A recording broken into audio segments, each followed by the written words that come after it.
2012 साल चैत्र 16 गते आजकै दिनमा यो स्थापना भएको हो र यो स्थापना दिवसको अवसरमा देशभरिका पत्रकारहरूले विभिन्न कार्यक्रम आयोजना गरी मनाइरहेका छन्। कतै दीप प्रज्वलन, कतै अन्तर्क्रिया, कतै र्याली, कतै विभिन्न विचार गोष्ठीको आयोजना गरेर मनाउँदैछन्। र यही क्रममा नवलपरासी पत्रकार महासङ्घ, नवलपरासीमा भएका सबै पत्रकारहरूको छाता सङ्गठन हो यो।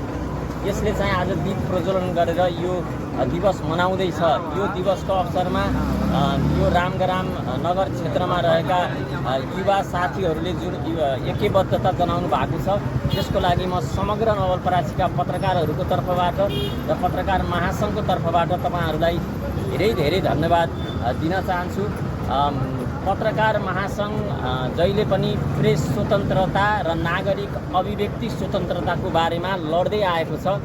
लोकतन्त्र स्थापनाको लागि 62-63 को आन्दोलनमा पनि नेपाली पत्रकारहरू नै अग्रसर भएर यो लोकतन्त्र स्थापनालाई अहम भूमिका, यहाँसम्म स्थापनामा महत्त्वपूर्ण योगदान रहेको छ। यहाँहरू सबैलाई जगजाहेर छ। पत्रकारहरूले प्रेस स्वतन्त्रताको कुरा गरिरहँदा आफूले लेख्न पाउनुपर्छ भन्ने मात्रै माग होइन, नागरिक स्वतन्त्रताको कुरा पनि हो।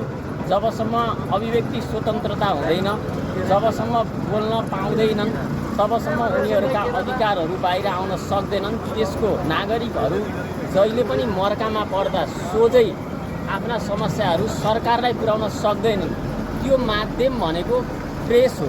त्यसकारण नागरिकहरूको अभिव्यक्ति, उनीहरूको मागलाई, राज्यसँग असन्तुष्टि भएका कुराहरूलाई पनि कसरी लैजाने भन्दा प्रेस मार्फत लैजाने हो। त्यसकारण नागरिकका कुरा बोल्नको लागि पनि प्रेसलाई राज्यले स्वतन्त्रता राख्नुपर्छ भनेको हो।